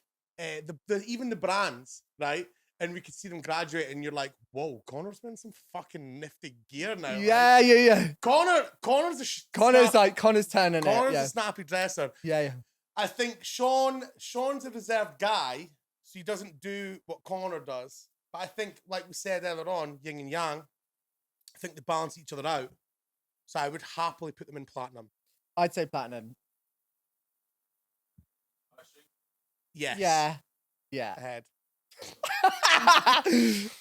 Sorry. Hannah Lane. It's like I'm in court. You say it again to the mic, please. Hannah Lang. Right. So Hannah can probably batter me. Right. Yeah. So I think I think you need to lead on this. Okay, I'd say, because it's kind of like, it's casual chic. It's Ben territory, though. It's Ben territory, but it's like, isn't it? But it's like, I'd say it's a bit more. Can I say when she turns out, she can do both. Yeah. She can get a girl who can do both. She can do both. Hannah can do both. Hannah can do multi-platinum, but she can also do rough mix. Yeah. Right? So what are we saying then? So I think we just need to find a nice balance in between the two. Of gold. Yeah. Yeah. Get a top of gold. Above Calvin Harris. Yeah. Above Calvin Harris. I'd say above Calvin Harris. Okay. Fuck. I am so in trouble with this, by the way. Skrillex. Unit Vicar. It's like do you got some... So this is not. I don't mean it in a nasty way, right? I'm a couple of glasses of wine deep in that now, but the juice is loose. The juice is let loose, it out. right? Let it out. I honestly don't really remember what Ewan wears because he's like I don't look at his clothes. Yeah. Is that not? I don't mean it in a nasty way. Yeah. No, you're there for the music. So I think I'm like, not even just that. It's just like I'm not like going, fucking hell, man, your outfit's fucking cool as fuck. Do you know what I mean? Yeah. It's not like that. That's it. He looks good, but he it's looks not good. like... I'm not. If you look daft, I'd be like, fuck, you look daft, mate. Yeah. But he doesn't look daft. It's just like, I think it's in the same territory as Eats Everything. But then I think he's better dressed than me, probably, because he's got way more money than me. I'd say above. I'd say above Dan. I'd say above Hannah, maybe. Or about, not above Hannah. Maybe platinum, I would say. I think I would say the back of Heartstring. Yeah. Because I can remember what Heartstring were. Because they play my tunes. But I know, like... Ian doesn't play my tunes, Ian but always looks Heartstring good, do. though. So I can remember what they wear, and I don't remember what Ewan wears because he doesn't play my music. So that's... So he doesn't play music. He's actually been supporting my last few releases, so... Okay, so let's move him up. So pop him up. Let's move him up one. There we go. Yeah, okay. Fair, look. Dom Dollar. I couldn't Did I say tell you... Heartstring before? DJ Heartstring. Did I say that before? Yeah. Dominic Dollar. I couldn't tell you one outfit that... So we've got a theory about Dom Dollar, right? That before he was famous, he like didn't look as cool. Me and my girlfriend. Yeah. We were going to go for dinner with him on Friday, right? And she was like, she knows who he is. And she was like, fucking hell. And then she was like, seeing the photos with him and I think him and Nelly Furtado are going out. Are they? I think so. There was like rumors and that, but my girlfriend. Is that how we got her on the track? Fuck knows. Must be. Yeah. But the photos are raunchy. But my girlfriend, so Amy was like, she like obviously was like Googling him and that, and then she was like, oh my God, I think that they're like an item. And I was like, no way. And she was like, if I can't bring that up on Friday, I'm not fucking coming. So you're going to find out once and for all? No, we're not going to. I told her she's banned from speaking about it. But you were like, until after to give him. So is she really a fucking man eater? Yeah. Is she really a man eater? Are you eating? So I think that fame and fortune has made Dom Dollar. Yeah. So he didn't have a tash before. Okay. And he didn't do the sunglasses in every picture. Yeah. And then he didn't wear all black all the time. He's done a campaign for Vans, eh? Has he? Yeah. That's it. That's some. So I think that's like. I'd say, yeah, maybe just like there, one above. Above LF, I would say maybe. I don't know, but I can't remember any of his outfits. Me neither. So I would say before LF, but after Ewan. Okay. Good shot. Yeah. Good shot. Rough mix because he's got no clothes on. Rough mix. Yeah, Josh. So it's not. I say Josh Kilimanjaro, but it's Kilimanjaro, right? Joshua doesn't wear clothes, so we can't. We can't. I can never remember what he's wearing. He's got his body's great, but he doesn't put clothes on, but so we can't. This is not a body's great. It's best dressed. Yeah, it's best dressed, and he's not dressed. If you don't wear clothes, then you can't get voted. It's as simple as that. So yeah, I think look. Let's stick him in rough mix. Fuck it, man. Yeah, fuck him. I don't care about the text or the lack of text. It's probably going to be about the same. You know what I mean? It's going to be the same frequency that he texts me at this moment in time. So, Skrillex. I mean, he dressed like fucking Steve Jobs, mate. He fucking dressed like Steve Jobs meets geography teacher. Yeah, he's it's like Berlin. iPhone. It's like you're kind of like you're cool geography teacher from Berlin. Yeah, yo. Like that's kind of that's what it's giving me. He's like, yo. Yo, capital cities. I invented broasted. Yeah. No, to be fair, he's a pioneer. I'm not gonna fucking for sure. Icon pioneer. This, like I said, is best dressed. It's not anything to do with the skills that they have at DJing or anything else that they do. It's about what they're wearing. And also, I can't really judge people because I'm a fucking... But here we are, fucking judging the shit out of it. Here we are doing it for TikTok. I think, so... But it is considered and it is a look. So I would say... I think he's doing the Steve Jobs thing. He's doing the same outfit. Yeah. He's doing, like when they do the outfit it's thing. Considered. And I think it's more considered than some of the others. I think it's a creative thing. I think it's like they do the same outfits. We have to think about it all so the time. All you have to think about is like making absolute monster bangers. Yeah, which he does. Yeah. Which I can fully Which, maybe I should take out. Yeah, maybe you should start wearing the same outfit every fucking day and being boring as fuck. Maybe you should do that. I don't know. So what are we saying then? Multi-platinum? Bottom of, or are we saying bottom of platinum? Let's do platinum. Platinum above Dom Dollar. Yeah, in between LF and Dom. Yeah. Oh my God, we're in agreement. And I love that because this is because he's thought about it. He's thought about it. Who's this? Patrick Toppin. I don't want to release on tricks. I'm going to be honest here. Also,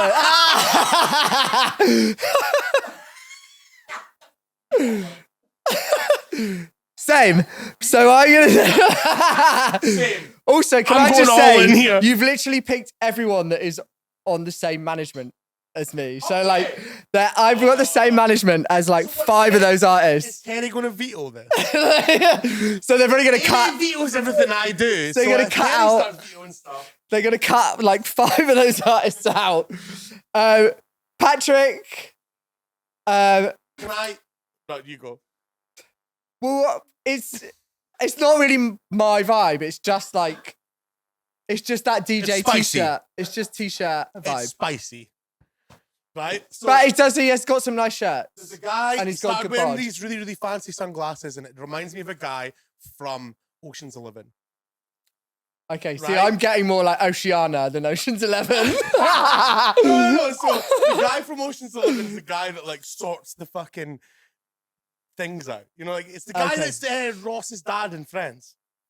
And he's in Aye. Ocean's 11. He's got the big glasses on and that. And that's We'll what you're fucking get getting. a photo up of him.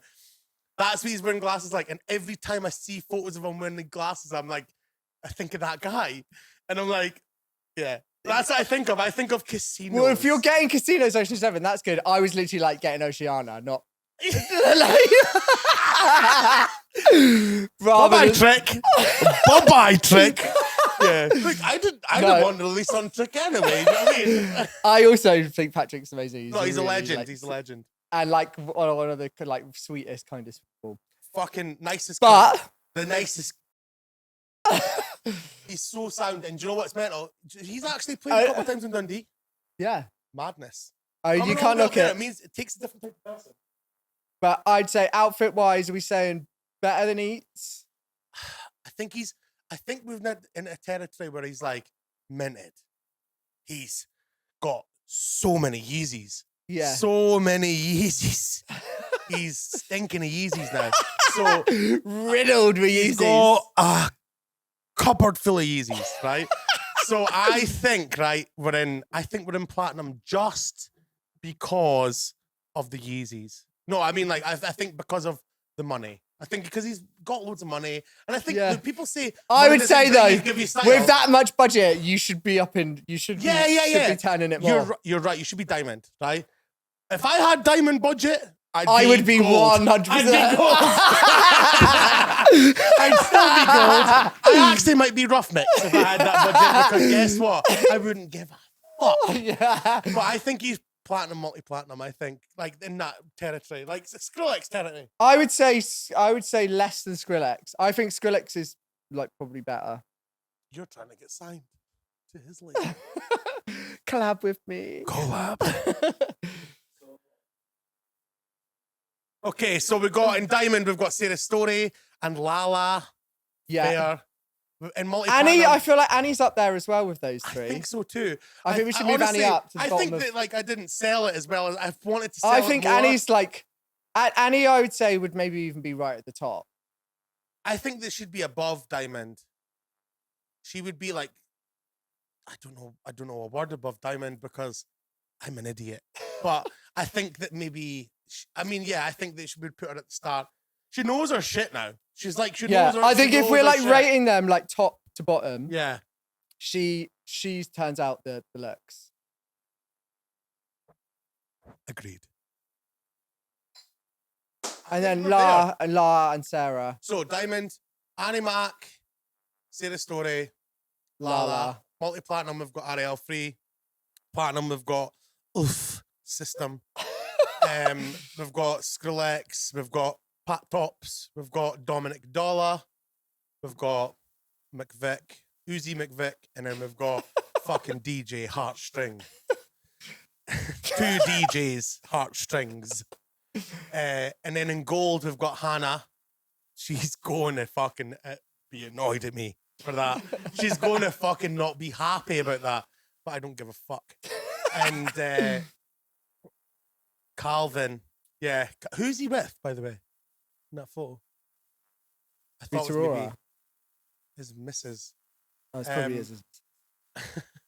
Look, here, remember Calvin Harris went out with Taylor Swift? What the fuck? That's mental. That is mad. He's from Dumfries, by the way. So Calvin Harris is from Dumfries, and I'm sure that he invited her across for Christmas in Scotland. And Taylor Swift, I've read that somewhere. I love that's a good Imagine fun fact. Taylor Swift coming to Dumfries for Christmas. Like the local mate? Greg's, there she is. I seen a mental thing, like a tinfoil hat thing, that like Taylor Swift's now going out with a Jets player because of her carbon footstep. Like, so when you typed in Taylor Swift jet, it would just come up like with like she's got like 1,100 Oh my times God. worth of carbon. Like our carbon footprint is fucked. Right? But so now she's going up with this Jets guy to fucking offset that. That oh my is- God, that's genius. Get the hats off, man. Hats off to her. That's what she has Hats done. off. Look, PR team are working overtime Yeah. on that bad boy. You should go out with a Jets player. But yeah, so that's what that is. So, and then what is that? Fatboy Slim. It's my boss. Big B. It's my manager. Well, not my manager, my boss. He's my boss. He's the big man. Fatboy Slim. Norman. That's what I call him. Norman. Normie. That's what I Normie call him. C. What's happening? How you doing? And then Daniel. Eats Mr. everything. Eats. Yeah, he's in there. Me, the other fat boy. I would put you above Dan, actually. You're not Dan. I'd say you're probably maybe even above Norman as well. Don't put Going me on above Norman in case I get sacked. Going on today's outfit, I would say above Norman. Okay, thank you. We'll take that. And then in the rough mix, we've got. As well. Ben's not well just now. He's actually not well. You're actually collaborating with him and you Yeah. threw him under the And I bus. want the tune to come out. Yeah. Because it'll change the trajectory of my life. Yeah. But guess what? Yeah, put him on there. Get him in time. Get him Yeah, in like, time. on top of the- it kind of would be But I also can't be seen as somebody that's going to. condone that. Yeah. Like, there's rules to this shit, mate. Yeah. And he knows it. He knows he's a scally. That's it. It's his like I've never seen him with a clean white t-shirt. I've never seen him. He's had a white mucky t-shirt on. t-shirts. I've seen him. Every time I've seen him wearing a white t-shirt, it's been caked in bevy. That's why I don't wear white t-shirts or anymore. sweat. Like, it's one of the two. That's why I wear them underneath stuff. That's it. And then Josh, well, look. Josh Doesn't wear clothes, so we Josh, can't. You don't wear clothes, so how are we supposed to judge the way you dress? We don't see you from the waist down. Yeah. And if you're wearing You're nice just a pair of torso. fucking- Mate, you might be wearing a nice pair of jeans. Guess what? Not seeing them. So that's it. And when apart from when he stands on the decks. Yeah, then you get a flash, little Then I flash of can them. see it. Oh shit, Tone. Well, Let's get a photo up. get like a really Pick the worst get a one. really when I had like long hair, and it was terrible. No, don't put that up. Yeah. Well, you did kind of I was like, I was about to say it's about the same length as yours, Oh fuck. but it looks shit on me. It looks good on you. Okay, phew. So yeah, don't. Do you know what? So let's go, Jack. No, Let's get go. the No, Mixmag Jack, cover. yeah. Get the Mixmag Up, cover Mixmag one. Up, no, to no, the no, left, up. top left. That one, That's yeah. it. See, so I think you're serving here. I think this is like, yeah, this is a Look look. how good you look in that photo, by the way. That is a look. So I would say how that many is times did they have to take it?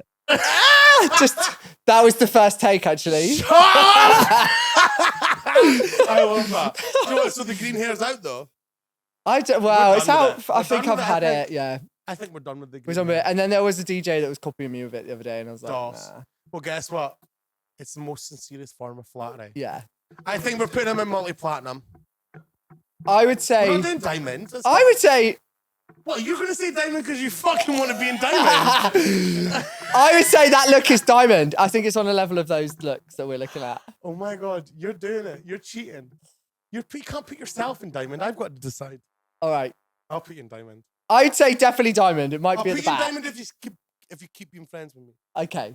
Okay. Well, I can't promise that, but Okay. Multi-platinum. I would say just based on that look. Although I don't want to big No, that myself look up. alone, I think the whole mix mag. I bought that mix mag. I've got it in the house. Great. Yeah, and also like the whole thing. I like the whole Yeah, I mean, if we're going by the mixed mag thing, it's diamond. You're But like, the rest of every it. day, Tone. I want to see you going to co-op. Yeah, this is my like day to day. Yeah, and you look good. Multi-platinum. This is multi-platinum, I'll give you that. Okay. Today is multi-platinum, but that picture was diamond. I think you go. I am like end of diamond, start at multi-platinum. Okay, end of diamond.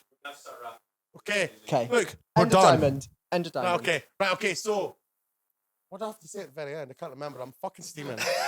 I'm blamed. My hat's gone. My fucking cards are gone. Look, I've had a good time though. I've had a fucking good. great and you're time. going to play at Sneakies tonight, and that's going to be Dawson. Guess what? I'm going to check up prices of hotels as soon as I get here. I'm going to message Amy, and I'm going to say, yes, you fucking are. I'm not coming home. Till tomorrow morning at 9 a.m. Yeah. First train. Yeah. Thank you so much. On Anthony, this has been so class, and I'm going to see you again in November. Well, All back when to we my go head. back to Dad's. It's going to be Dad's good. festival. And we'll get mad with it. I think I'm going to come and stay for as long as I can for that weekend. Yeah, I've heard from a few people that they're going to do the thing. Yeah. I think that's what it's about. It's what it's about. It's fun as well. Stazzy's going to be there. That's Who it. else is gonna be there? There's like a few people. good. They've got a good lineup this year. It's going to be Yeah. banging. Josh is going to be there as well. Nice. Taps off as per usual. Yeah. Tops off, no. looking rough mix. Thank you very much. Cheers.